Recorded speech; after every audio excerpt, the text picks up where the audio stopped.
Hey, I want to do another quick review without the title card or end card for another Lyuesword sword that I just got, my second follow-up. I was a little nervous about this one. Again, looking for something with a little bit of a lighter tip for my injury. And what caught my eye was a Kogarasu Maru, a little crow sword. And I've had one for about 10-15 years. It was a Musashi blade, and I think in the future I'm going to do a comparison between similar Lyuesword and Musashi blades, so you can see that the rather vast difference in quality. And I didn't get much use out of that one. I felt the blade was kind of flimsy, very thin. It didn't inspire confidence in cutting, and the handle was unusually fat, and the fixtures were just very rough. Now, the one that caught my eye on the website, it was bright red, which is not my usual color, and I wasn't quite sure what the shade of red was. It's very hard to tell from photos, and it appeared to have a very, very long suka. Just from counting the diamonds and the proportions of the blade, and I was a little worried about that, even though the site said it was only a 10.5-inch suka. I don't tend to like the longer handles. Like I said, I'm a smaller guy and like a sword that's a little bit more easy to handle for me. And that it's very hard to pick a sword that you haven't seen before, to actually to hold it in your hands and see how it fits, see how it feels, see how it moves. I have this kind of running joke with brick and mortar store guys that I have to have that Harry Potter moment when, in that first movie when Harry picks up his wand and he gets the right one finally, and the heavens open and the light shines and the choir sings, and then I know I'm hooked, and here's my wallet, and we're done. And it starts with, something catching my eye, but I usually have to hold the thing and use it before I know if it's right.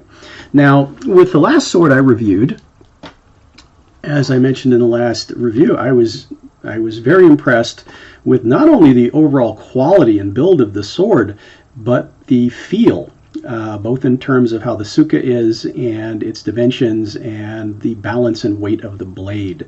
It's a very, very nimble sword for me, very quick, very easy to wield, much more so than pretty much any other katana I own.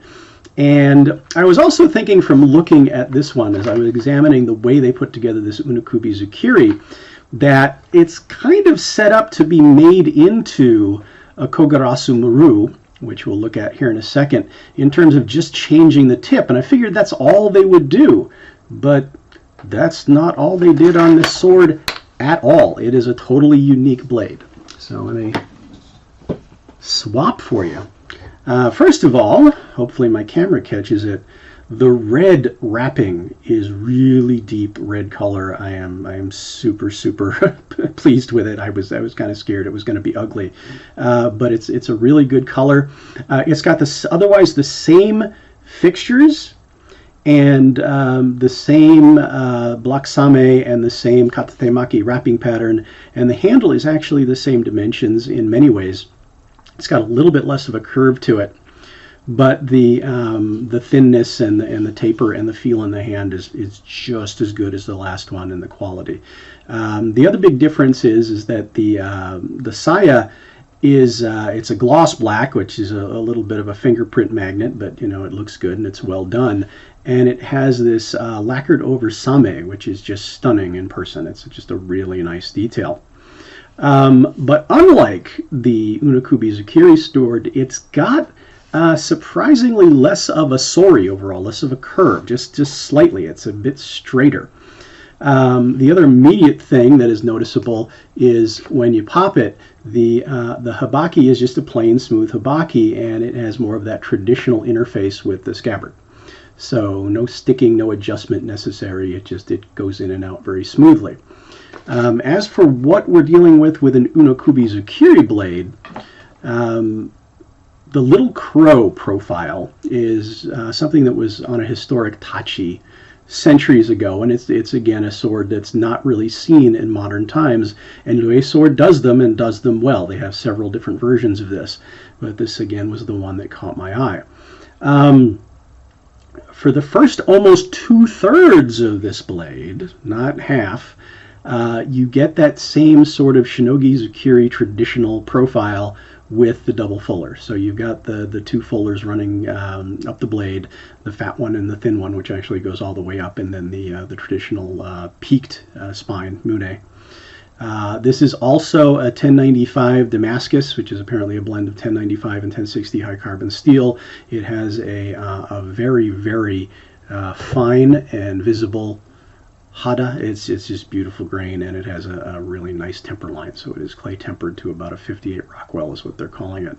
And again, the blade is extremely sharp. Now what happens in that last third is you get a double-edged profile. So there actually is an edge on the back of this blade. Now it's not quite as sharp as the main edge, but it is sharp. It will cut.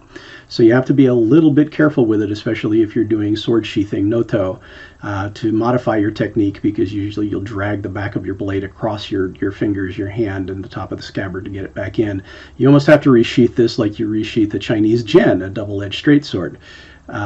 Just making that last transition to change the angle of how you're sheathing it. But it's something you can get used to very quickly.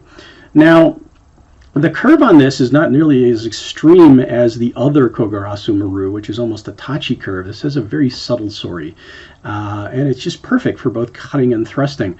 Also, despite the fact that this is coming to, again, a very fine tip, it's actually not quite as needle a tip as the other Lyuesword that I did have that bending issue with, that little minor nick that I put in it.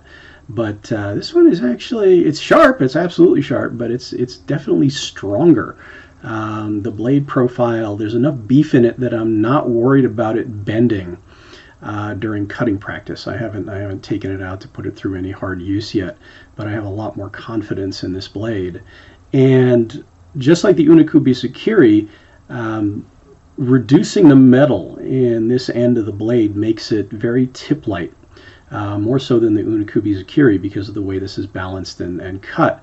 To the point where this sword, I think, weighs in around almost 2 pounds even. It's very, very light, actually quicker than the Unokubi Zukiri blade in terms of handling. It just feels like an extension of your hand, and there's very little effort in the wielding. Another thing I'm going to do is I'll do an action video so you can kind of see how these things move when they're being used in kata and things like that. But I wanted to do this quick video to thank Lyuesword. Getting swords from their site, customer service excellent.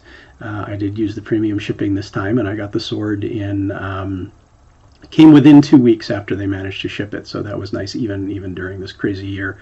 And it came in excellent shape. Beautiful silk sword bag. I'll probably show those off later.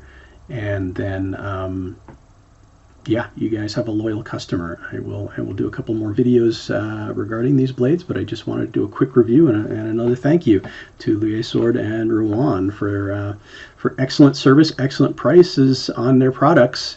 You really can't compare what you're getting. And yeah, just overall an excellent experience. Thank you very much, and we'll see you again soon.